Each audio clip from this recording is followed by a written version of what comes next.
Hi everyone, welcome to Arpita Sharma classes. I am Arpita Sharma, your educator, and today we are going to conduct the session 3 on crash course on art and culture. तो आज हमारा session 3 होने वाला है art and culture का। अभी तक हमने इंट्रोडक्शन पढ़ा था, कल्चर और सिविलाइजेशन के बीच का डिफरेंस पढ़ा था। Then we have studied the architecture portion also. Now today we are going to study the paintings, cultures etcetera.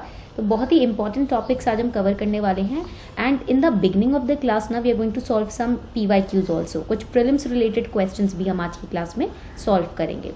So I hope you all are ready with your notes, with your registers, pen and paper, सभी ready हो notes बनाने के लिए। ठीक है, तो शुरू करते हैं class. So before we start this session, his a small announcement for all of you. आप लोगों के लिए एक छोटी सी अनाउंसमेंट है। As you all know, Unacademy is proud to announce the Unacademy Summit 2.0, which is a 2-day free event on 20th and 21st Feb 2021 to inspire the civil service exam aspirants to give it their very best. And with top speakers like we have Ravi Shankar Prasad sir, Kailash Satyarthi sir, Deepak Gupta sir, who is also the former chairman of UPSC. Then we have Durga Shakti Nagpal ma'am, a civil servant, Ajit Ranade sir, Parveen Kaswan sir, IFS officer, right, Frank Pereira, who is the senior most anchor on RSTV. So 50 plus speakers are going to come and guide you throughout your UPSC CSE journey. This is a free 2-day conclave. ये 2 दिन का conclave है, free of cost है। ठीक है, multiple sessions होंगे, 32 hands on workshops होने वाले हैं। तो इसको जल्दी से रजिस्टर कर लीजिए। I have given you the link also in the description box. नीचे मैंने डिस्क्रिप्शन बॉक्स में ना लिंक दिया हुआ है, वहां जाकर अभी I am waiting for all of you, click on the link and then register yourself. फटाफट से क्लिक करो लिंक पर। ठीक है, once you click on the link you will get this screen on the site. Register पे click करना है and you will be registered. ठीक है, क्लियर हो गया? तो यहाँ पर रजिस्टर ऑप्शन आएगा, उस पर क्लिक करेंगे तो you are registered for the summit आ जाएगा ऑप्शन। तो इससे आपको नोटिफिकेशन मिल जाएगा जब ये समिट स्टार्ट होगा। Feb 2021 को ये समिट होने वाला है। ठीक है, and also in this summit there are different events that are being conducted. We have different speakers over here. You can see Ravi Shankar Prasad sir भी हैं। ठीक है, Kailash Satyarthi, Durga Shakti Nagpal, Ajit Ranade, Parveen Kaswan, Jayesh Ranjan, Frank sir. So, and we have top educators also who are going to conduct this session with all of them. They are going to get your doubts solved. तो इस session को फटाफट से join कर लीजिए। ठीक है, 10 बजे ये सेशन स्टार्ट हो जाएगा Feb 2021 से। आपके पास ऑलमोस्ट 3 days हैं अभी। Registered now. Okay, I am waiting for 1 minute time for all of you to register in this session. फटाफट से रजिस्टर कर लो। We are going to start with ना टेस्ट। एक छोटे से टेस्ट से स्टार्ट करते हैं। अभी तक हमारी 2 सेशंस हो चुके हैं इस क्रैश कोर्स में। We have completed 2 sessions so far. So this is the 3rd class that we are conducting. Okay, so now let's start with the test. Homework question है, टेस्ट शुरू करते हैं। So the first question as you can see on the screen, आप screen पे पहला question देख सकते हो। Which of the following paintings are labelled as India's Mona Lisa? इनमें से कौन सी पेंटिंग्स है जिसको इंडिया का मोनालिसा कहा जाता है? ठीक है, the options are Madhubani art, Kishangarh art, Kangra art और Mathura art.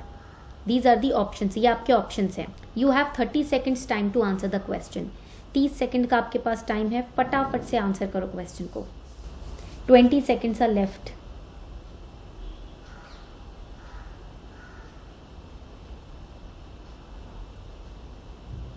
Ten seconds are left. 10 seconds बचे हैं आप लोगों के पास।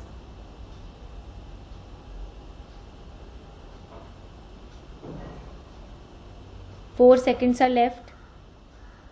Let's have a look at the leaderboard. देखते हैं किसने सही आंसर दिया है। Goku, Naman, Om, Viper, Scarlett, Mamta, very good. Correct answer is B. Bani Thani जो पेंटिंग है वो आपके किशनगढ़ आर्ट स्कूल से बिलोंग करती है, जिसको हम बोलते हैं भारत की मोनालिसा। ठीक है, this Bani Thani painting it belongs to Kishangarh art school and it is known as India's Mona Lisa. इसी को इंडिया का मोनालिसा कहा जाता है। ठीक है, चलो यहां तक पॉइंट क्लियर हो गया। नेक्स्ट क्वेश्चन देख लीजिए। This has been taken from PYQ। ये PYQ से लिया गया है। Ajanta caves are known for cultural harmony. Badami caves temples are an excellent example of Chalukyan architecture. Elephanta caves are known for exquisitely carved temples. Which of the following is और are correct with respect to cave architecture in India? ये हमने कल ही पढ़ा है। ठीक है, so I am going to start the poll now. You have 23 seconds time to answer the question. 23 seconds का टाइम है. 20 seconds बचे हैं आप लोगों के पास.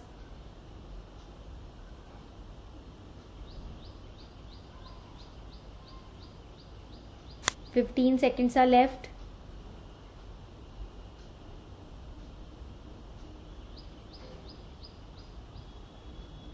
6 seconds are left. So these are the homework questions that I am going to give you for mains practice. The ancient civilization in Indian subcontinent differed from those of Egypt, Mesopotamia and Greece in that its culture and traditions have been preserved without a breakdown to the present day. Comment. और दूसरा question, to what extent has urban planning and culture of Indus Valley civilization provided inputs to present day urbanization? यानी कि जो urban planning या जो architecture या culture Indus valley civilization के दौरान था उससे आज भी हमने अडॉप्ट किए हैं कुछ एलिमेंट्स, और अपनी प्रेजेंट डे अर्बनाइजेशन में भी हमने आईवीसी से कुछ एलिमेंट्स अडॉप्ट किए हैं, डिस्कस करना है. तो यहाँ पर आंसर हो सकता है द ड्रेनेज सिस्टम, जो इनका ड्रेनेज सिस्टम था वो हमने कॉपी किया है. द फ्लोरिंग सिस्टम, ठीक है, जो आपके ब्रिक्स हुआ करते थे फ्लोरिंग में, ठीक है, उनको क्या किया जाता था, डेकोरेट किया जाता था इंडस वैली सिविलाइजेशन में. So the flooring we have copied, ठीक है, we have tried to inculcate that in our culture. Then we have town planning आ जाएगा. टाउन प्लानिंग में जो ग्रिड सिस्टम है, ठीक है, उसको आप मेंशन कर सकते हो. And also in the Indus valley civilization there were lamp post, जो आपके लैम्प पोस्ट होते हैं ना, रात को जब अंधेरा हो जाता है तो स्ट्रीट लाइट्स जल जाती हैं, right, the street lights they get started. So उस टाइम भी लैम्प पोस्ट या स्ट्रीट लाइट सिस्टम हुआ करता था. That also we copied from the Indus valley civilisation. Okay, so इन क्वेश्चंस को आप प्रैक्टिस जरूर कीजिएगा खुद से एक बार, ठीक है. चलो, सो लेट्स स्टार्ट, शुरू करते हैं. कल हमने इंडियन आर्किटेक्चर के कुछ पॉइंट्स पढ़े थे, ठीक है. आज हम बुद्धिस्ट आर्किटेक्चर के बारे में पढ़ने वाले हैं, religion based, philosophy based architecture. देखो, जब हम बुद्धिस्ट आर्किटेक्चर की बात करते हैं ना, one thing that we need to understand is that there are different types of Buddhist architecture, ठीक है. बुद्धिस्ट आर्किटेक्चर के भी अलग अलग टाइप्स होते हैं. So for example we have stupas, we have viharas which are known as monasteries where the Buddhist monks they stay. monasteries वो जगह होती हैं जहाँ पर बुद्धिस्ट monks जो हैं वो ठहरते हैं, रुकते हैं, उनका निवास स्थान हो जाता है. temporarily they stay over there. then चैत्यास, हमारे पास चैत्यास आ जाता है, ठीक है. इन चैत्यास they are known as prayer halls, that means जहाँ पर मेडिटेशन हम करते हैं, प्रे करते हैं, ठीक है, ध्यान करते हैं बुद्धिस्ट monks. इनको कुछ कुछ जगह पर टेम्पल्स भी बोला जाता था. then we have स्तंभास, स्तंभास means pillars. Ashok ने ना ज्यादातर स्तंभ बनाने की कोशिश की थी, पिलर्स बनाने की कोशिश की थी, ठीक है. So we have stupa, we have viharas, chaityas and stambhs. These are the different types of Buddhist architecture. ये बुद्धिस्ट आर्किटेक्चर के अलग अलग प्रकार हैं, टाइप्स हैं. So first let us understand the stupas. सबसे पहले स्तूप समझ लेते हैं. तो in the figure over here you can see, यहाँ पर आप फिगर में देख सकते हो, in the stupa we have the chhatra, ठीक है. ये जो पॉइंट आर्टिकल आप देख रहे हो, दिस इज द छत्र. इसको हिंदू टेम्पल में हम कलश भी बोलते हैं. In the Hindu temple it is also known as kalash. Then we have harmika, a plate like structure, a disc like structure over which the chhatra is kept. तो हर्मिका को हिंदू टेम्पल आर्किटेक्चर में हम अमालका भी बोलते हैं. In the Hindu temple architecture harmika is also known as amalaka. In the last class we studied this, last class में पढ़ा था ना हमने ये. Then we have the anda, this hemispherical dome like structure, इसको हम बोलते हैं अंडा, ठीक है. Then we have the medhi, medhi is the circumambulatory path, write it down, it is the circumambulatory path, जहां पर आप प्रदक्षिणा लेते हो, ठीक है. Circumambulatory path where you take the pradakshina. तो दीज आर नोन एज प्रदक्षिणा पाथास ऑल्सो और medhi also. Then we have these huge entrances, ये जो आप गेटवेज जो देखते हो इसको हम बोलते हैं torana. This is known as torana, ठीक है. These are the entrances, these are the gateways, ठीक है. यहाँ आप देखोगे इमेज, ये तोरणा है. एंड दिस पेरीफेरी, ये जो फेंस लाइक स्ट्रक्चर है, this fence, this fencing, it is known as vedika. इस फेंस को हम बोलेंगे वेदिका, ठीक है. यहाँ तक पॉइंट क्लियर हो गया? If this much is clear please let me no. तो ये डिफरेंट पार्ट्स आपको पता होने चाहिए. These small little parts, the features of stupa, you should know them. So the stupas, they hold the most important place among all the earliest Buddhist architecture because it is said that under the stupas the Buddhist relics were preserved. For example जब सिद्धार्थ गौतम जी की जो महापरिनिर्वाण को चले गए थे, that means his soul left his body when he was finally laid to rest, जब उनको उनको अग्नि दे दी गई थी, फाइनली उनका चिता अंतिम संस्कार हो गया था, तो उनकी जो राख थी ना, the Ashes of Siddharth Gautam were placed in 8 different places and 8 different stupas were created over those Ashes. उन राख के ऊपर, उस ऐश के ऊपर, उनकी जो चिता की एशेज थे या फिर राख थे, उसके ऊपर ना स्तूप बना दिए गए उसको प्रिजर्व करने के लिए, ठीक है। So that is why stupas were created in order to preserve और स्टोर और प्रोटेक्ट और conserve the relics of the Buddhist monks. और सिर्फ सिद्धार्थ गौतम के नहीं, जितने भी बाकी बुद्धिस्ट मंक्स हुए हैं, उनकी कोई ना कोई चीज उनसे रिलेटेड, उनसे लिंक्ड, वो हमने स्तूप के नीचे प्रिजर्व करके रखी है। So stoop is a dome-shaped sacred burial mound of brick which was used to house Buddha's relics or to mark significant facts and events related to Buddhism. ऐसा नहीं है कि सिर्फ बुद्धा की जो चिता है, चिता की जो राख है या फिर बुद्धा के जो यूज की हुई चीजें हैं उन्हीं को स्टोर किया जाता है, नहीं। बुद्धा जहां जहां गए हैं, जिन जिन एरियाज से गुजरे हैं, वहां भी हमने स्तूप बनाए हैं, ये मार्क करने के लिए, ये कमेमोरेट करने के लिए, बताने के लिए कि बुद्धा यहाँ से निकले थे, यहाँ से गुजरे थे, ठीक है। So stoops are usually built on foundation laid with blocks of stone or bricks, and on this block of stone a hemispherical dome or anda was raised. Okay, तो सबसे पहले तो इन्होंने ब्रिक्स या स्टोन्स के फाउंडेशंस ले किए, उसके ऊपर उन्होंने डोम यानी कि स्तूप को क्रिएट किया। Over the dome we had a plate like structure called harmika, और उसके ऊपर छत्र को रखा गया, ठीक है। यहां तक पॉइंट क्लियर हुआ। फिर इसको फेंस किया जाता है, और फेंस को हम क्या बोलते हैं, टू प्रोटेक्ट इट, ठीक है। The fence is known as vedika, fence को हम बोलेंगे वेदिका, ठीक है। यहां तक पॉइंट क्लियर हो गया। And toranas are the entrance gates, torana जो होते हैं वो आपके एंट्रेंस गेट्स हैं, हर तरीके से आप एंटर कर सकते हो। तो हमने पढ़ लिया अभी तक हर्मिका क्या है, वेदिका क्या है, तोरण क्या है। And yaksha yakshinis, these are the demigods demigoddesses which are drawn on the stupa. Stupa के जो यहाँ पर गेट्स है ना, यहाँ पर फिगर्स बनाई जाती है डेमी गॉड्स की, गॉडेसेस की, तो उनको हम यक्षाज और यक्षिनीज बोलते हैं, ठीक है। So these are the different stupas and different states that you have to remember for prelims. Prelims में ना आपको स्तूप दे देंगे और लोकेशन दे देंगे, फिर आपसे पूछेंगे मैच द करेक्ट पेयर और identify the incorrect pair, okay. So that is why you should know the location. So the great stupa at Sanchi, belongs to the state Madhya Pradesh. Then the Dhamek stupa at Sarnath belongs to Uttar Pradesh. Barhut stupa belongs to Kolkata and Amravati stupa belongs to the Andhra region. यहाँ पर आपको point याद रखना है regarding the great stupa at Sanchi, that there is a figure at Sanchi, ठीक है, which shows master sculpting. यहाँ पर जो भी फिगर्स या स्कल्पचर्स या आइडल्स पाए गए हैं ना ग्रेट स्तूपा ऑफ सांची से, वो जो उनकी एक्सकवेशन है या उनकी जो फाइन स्कल्पटिंग है वो एक्सीलेंटली की गई है, बहुत वंडरफुली, बहुत फाइन आर्ट है, बारीक तरीके से किया गया है।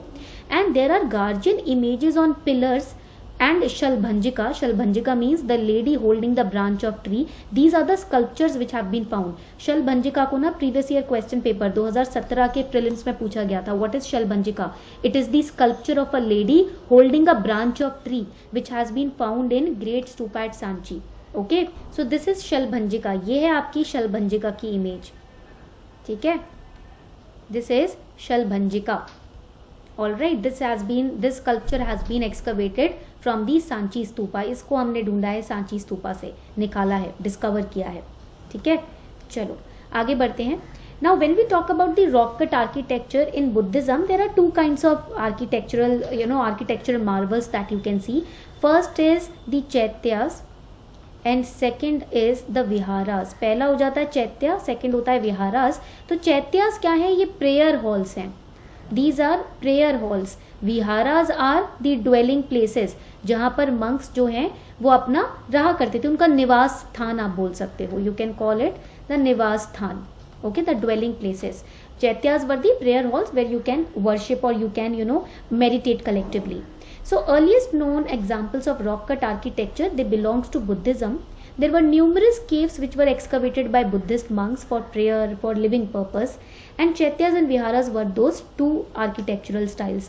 अब ये याद रखना है कि विहारास में बुद्धिस्ट जो मुनि थे वो 24/7 नहीं रहा करते थे, हर दिन नहीं रहा करते थे या 12 महीने नहीं रहते थे.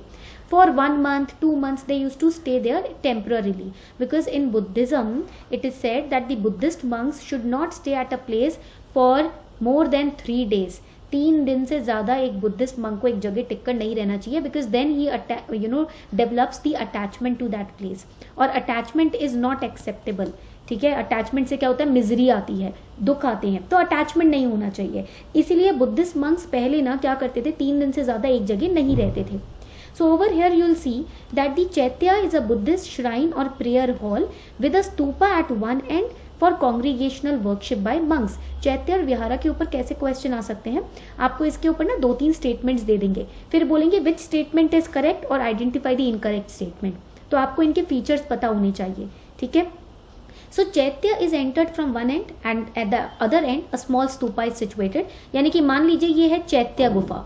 ठीक है, दिस इज चैत्य. Here you will worship, you will meditate, and यहाँ पर आप देखोगे एक स्तूपा बना दिया जाता था. ठीक है, इस तरीके से चैत्य की कंस्ट्रक्शन होती थी. First there was a chaitya, then there was a stupa. ठीक है, so it was a very sacred, a very holy place, and chaitya can be seen in both Jainism and Buddhism. ये पॉइंट्स याद रखिएगा. They are in Ajanta caves also, Ellora also, Barabar caves also, they are in Bagh caves also. Nashik की जो caves हैं, गुफाएं हैं, वहां भी चैत्य पाए गए हैं. ठीक है, फिर आता है आपका विहारास विच आर मोनास्ट्रीज. विहारास का मतलब क्या हो गया, मोनास्ट्रीज हो गया. Monasteries means dwelling place for Buddhist monks. तो विहारास सिर्फ बुद्धिज्म से रिलेटेड नहीं है, हिंदू जो मुनि होते थे वो भी विहार में रहा करते थे. ठीक है, it is related to Hinduism also, it is found in Jainism also, Buddhism also. तीनों रिलीजन्स में आप देखोगे विहारास को कंस्ट्रक्ट किया जाता था, and these were constructed by wealthy people और किंग्स. या तो राजा कंस्ट्रक्ट करवाया करते थे, या फिर बहुत बिजनेसमैन जो लोग होते थे, वेल्दी पीपल हुआ करते थे, वो विहारास को कंस्ट्रक्ट करवाते थे. ठीक है, two kinds of people used to construct the viharas, the kings और the wealthy people, and it was as a charity for the monks. ठीक है, जो मुनि हैं, साधु होते हैं, उनको सर्व किया जाता है. ठीक है, तो इस वजह से राजा और जो अमीर लोग हुआ करते थे वो विहारास बनवाया करते थे. Then we have stambhas. Stambhas means pillars. ठीक है, तो आप देखोगे अशोका ने पिलर कंस्ट्रक्शन करवाया था अपने टाइम पीरियड में. ठीक है, I guess we have the image also, just give me a second, I see if we have the image. Yes, यहाँ देख सकते हो. So this is a part of the upper part of a pillar that was created by Ashoka in Sarnath. Sarnath में इस तरीके का pillar था. यहाँ पर ये जो इमेज थी इसके टॉप में थी. ठीक है, ठीक है, यहाँ तक क्लियर हो गया. हमने टॉप मोस्ट पार्ट को ही दिखाया हुआ है. तो these pillar inscriptions were created by Ashoka also. ठीक है, इससे क्या होता था कि मान लीजिए अशोक ने कहीं कुछ जीता है, कहीं कोई स्टेट को या किसी टेरिटरी को जीता है, तो वहां पर पिलर बनवा दिया करते थे टू मार्क हिज विक्ट्री, अपनी विक्ट्री के एविडेंस के लिए.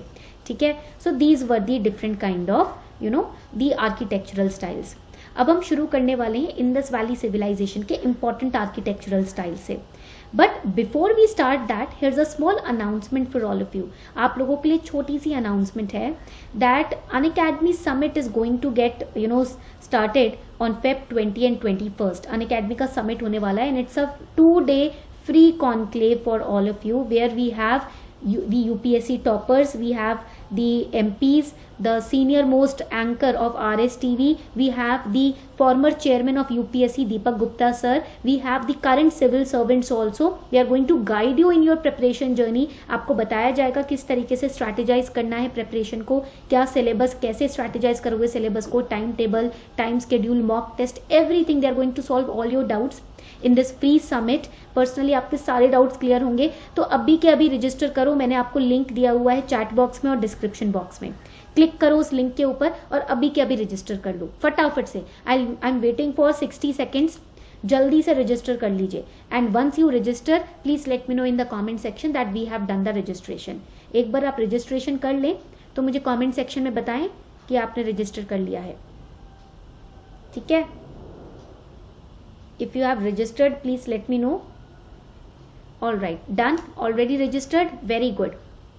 The Harappan civilization is also known as Bronze Age civilization. क्यों? क्योंकि bronze was the element or metal that was used on a wider scale over here. ठीक है, and it is the first urban civilization of South Asia. ये prelims के लिए important है. ये हरप्पा जो थी, इसका नाम हरप्पन civilization क्यों पड़ा? क्योंकि हरप्पा जो थी वो फर्स्ट आर्कियोलॉजिकल साइट थी जो यहाँ पर डिस्कवर की गई थी. और हड़प्पन सिविलाइजेशन ना 3 फेजेस में हम इसको पढ़ते हैं, रियलाइजेशन एरा, इंटीग्रेशन एरा और लोकलाइजेशन एरा। ठीक है, रियलाइजेशन वो एरा है जो हड़प्पन सिविलाइजेशन का अर्ली फेज था, बिल्कुल स्टार्टिंग का फेज था, उसको हम रियलाइजेशन एरा बोलते हैं। इंटीग्रेशन एरा मैच्योर यानी कि मिडिल फेज है, and localization era last phase है, लेटर फेज है हड़प्पन सिविलाइजेशन का। और इस तरीके से हड़प्पन सिविलाइजेशन ट्रायंगुलर शेप में स्टैब्लिश्ड था, इस तरीके से एरिया ऑक्यूपाई किया हुआ था हड़प्पन सिविलाइजेशन ने नियर द इंडस वैली, और you can say near the Indus river. Okay, तो यहाँ पर आप देखोगे जर्नल फीचर्स समझ लेते हैं हड़प्पन सिविलाइजेशन के।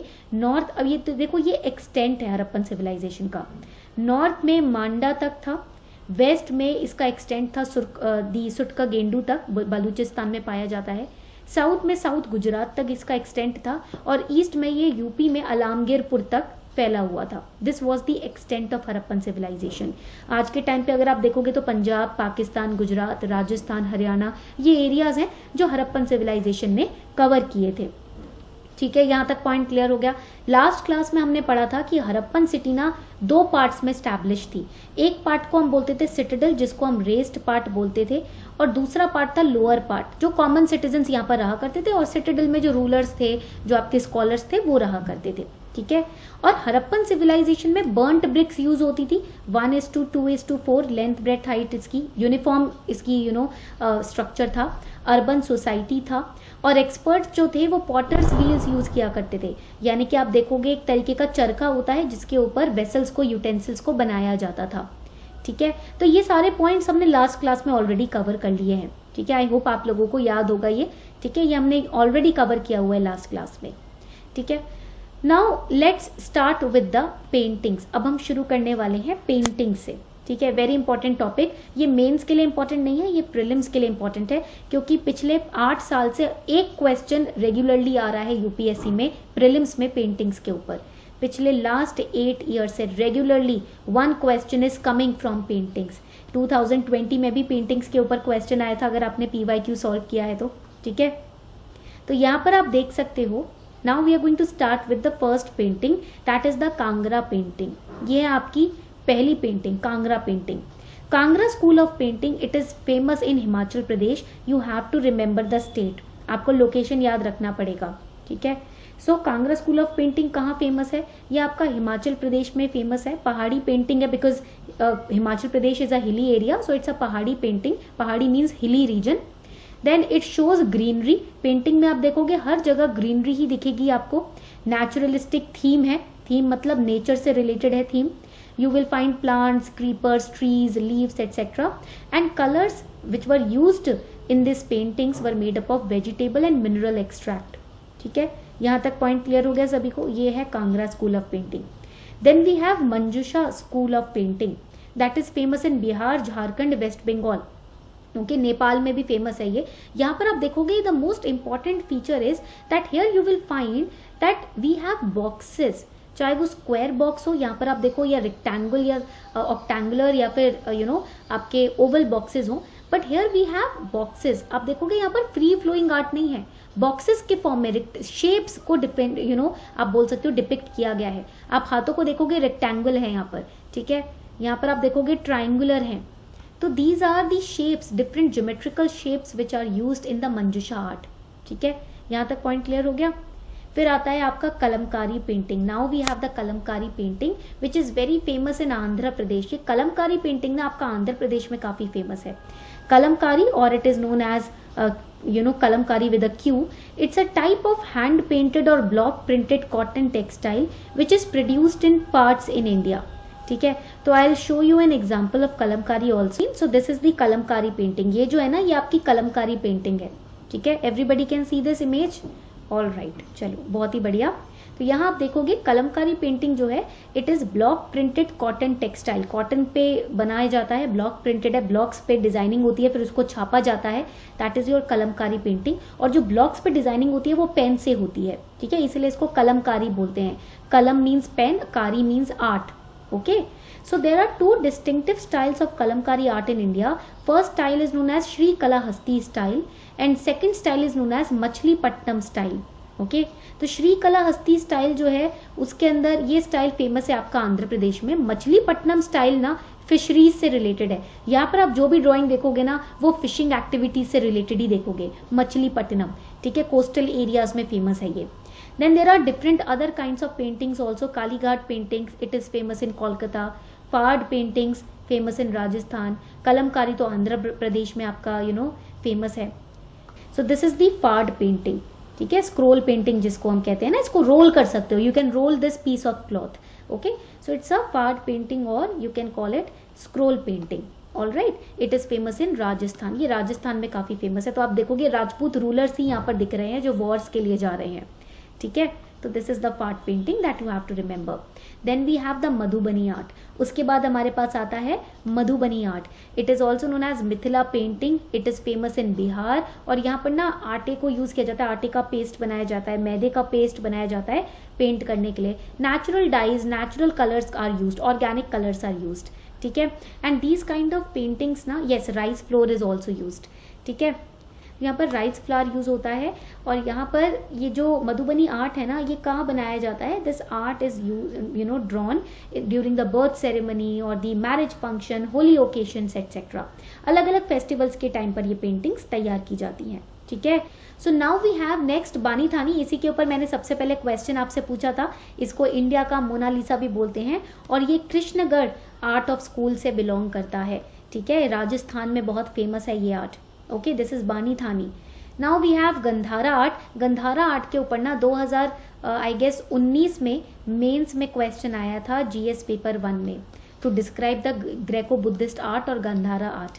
ठीक है, तो ये याद रखिएगा. इस तरह से आप देख सकते हो ये सेंट्रल एशियन फैशन में बनाया गया है. जिस तरीके से बाल बनाए हैं या कपड़ों का इमेज है या बॉडी का बिल्ट है. ठीक है, बॉडी का बिल्ट आप देख सकते हो. सिद्धार्थ गौतम ऐसा कहा जाता है that he was not that a body builder kind of person, but Central Asia में ना उन्हें एक body builder kind of person के इमेज में दिखाया जाता है because he belongs to the Rajput Kshatriya ancestry. That is why. Okay, so this is the Gandhara art which is very famous in Mathura also. ये जो गांधार आर्ट है ये मथुरा में काफी फेमस है. ठीक है, यहाँ पर स्कल्पचर्स पाए गए हैं. So you can remember this as well. So what was the question that was asked in 2019? ठीक है, यहाँ पर आप देख सकते हो क्या क्वेश्चन पूछा गया था. The question was highlight the Central Asian and Greco-Bactrian elements in the Gandhara art. 10 number का क्वेश्चन आया था ये. So I have solved this question for all of you. इस क्वेश्चन को सॉल्व करने के लिए आप रेफर कर सकते हो यहाँ पर the Nitin Singhania sir's book Tamil Nadu NCERT class 11-12. Okay, तो यहाँ पर आप देखोगे that here we have to explain 3 things: Central Asian art, Greco Bactrian art and Gandhara art. So Gandhara school of art flourished in the region west of river Indus. Because Central Asian art है ना, तो Indus region के west में flourish हुआ था, famous हुआ था. Fertile reason था जहां पर Bactrians, Central Asians and Greco Romans रहा करते थे, डोमिनेट करते थे इस एरिया को. तो गांधार आर्ट को ना आपके इसको फीचर्स, इसके एलिमेंट्स आपको समझाने हैं. They are asking highlight central Asian and Greco Bactrian elements. Okay, so Gandhara art में आप देखोगे it is a style of Buddhist visual art. It has Hellenistic features of Buddha image. I told you जो Roman gods हैं उनके features use किए गए हैं इस इमेज में. Then it flourish from about middle of 1st century BC till 5th century. Okay, and यहाँ पर आप टैबुलर फॉर्मेट में दोनों के फीचर्स को साइड बाय साइड आंसर कर सकते हो. क्योंकि अगर 150 वर्ड्स का क्वेश्चन है यानी कि एक पेज मिलेगा आपको आंसर करने के लिए. तो एक पेज में आप अगर अलग से इंडिविजुअली फीचर्स को एक्सप्लेन करोगे तो पेज का यूसेज, वर्ड्स का यूसेज ज्यादा हो जाएगा. तो आप टैबुलर फॉर्मेट में दोनों के फीचर्स को एक्सप्लेन कर सकते हो. In the tabular format you can explain both the features. ठीक है, यहाँ तक पॉइंट क्लियर हो गया. ये जो आपको आंसर की इमेज है वो आपको हमारे टेलीग्राम चैनल पे PDF मिल जाएगा. That is simplifying UPSC with ease. ठीक है, this is the Telegram channel where you will get the class PDF and the solved answer also. Okay, यहाँ तक पॉइंट क्लियर हो गया. Then we have the Mathura school of art. Mathura school of art जो है ये Kushans के time period में, Kushan dynasty जो थी उनके टाइम पीरियड में काफी फेमस था. मथुरा सिटी में पाया जाता है and it is not just related to Hinduism. Just because ये मथुरा सिटी में पाया जाता है तो हिंदुइज्म से रिलेटेड है, नहीं. It also depicts the Jainism religion, Buddhism religion as well. And the first Buddha images were found in Mathura only. ठीक है, then we have Mughal paintings. It emerge from Persian miniature painting. ये आपका 2020 में प्री में question आ चुका है मुगल पेंटिंग के ऊपर। तो यहाँ पर मुगल पेंटिंग्स में आप पहली बार देखोगे कि मिनिएचर पेंटिंग्स जो हैं वो जहांगीर के टाइम पीरियड में स्टार्ट हुई थी, यानी कि छोटे छोटे इमेजेस, आप पूरा कोर्ट दिखा रहे हो, सभा दिखा रहे हो मुगल किंगडम की, मुगल डायनेस्टी की, और इसमें छोटे छोटे miniature style of paintings show की जाती थी जहांगीर के टाइम पीरियड में।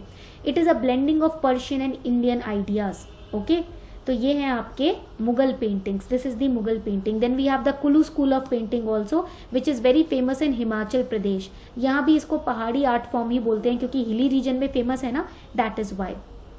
ओके, ऑल राइट, यहाँ तक पॉइंट्स क्लियर हो गए आप लोगों को? तो जल्दी से बताएं। If this much is clear let me know. All right, तो यहाँ पर we are starting the ancient history course including the art and culture crash course है जो 18 फेब से स्टार्ट हो रहा है। I am going to take the ancient history crash course on Unacademy plus from 18 Feb. तो अगर आप इंटरेस्टेड हो उस बैच कोर्स में तो आप ज्वाइन कर सकते हो, सब्सक्राइब कर सकते हो अनअकैडमी प्लस को आज ही। शर्मा 20 कोड यूज करके आपको 10% डिस्काउंट मिल जाएगा। देखो 28 फेब के बाद ना डिस्काउंट कम हो जाएगा, 5% ही हो जाएगा। अभी आपको 10% मिल रहा है इस कोड को यूज करके। So if you want to subscribe, if you wish to subscribe, you can subscribe today in the 18th Feb batch. Okay, यहाँ तक point clear हो गया सभी को? All right. So this was all for today. Thank you everyone for participating in the class.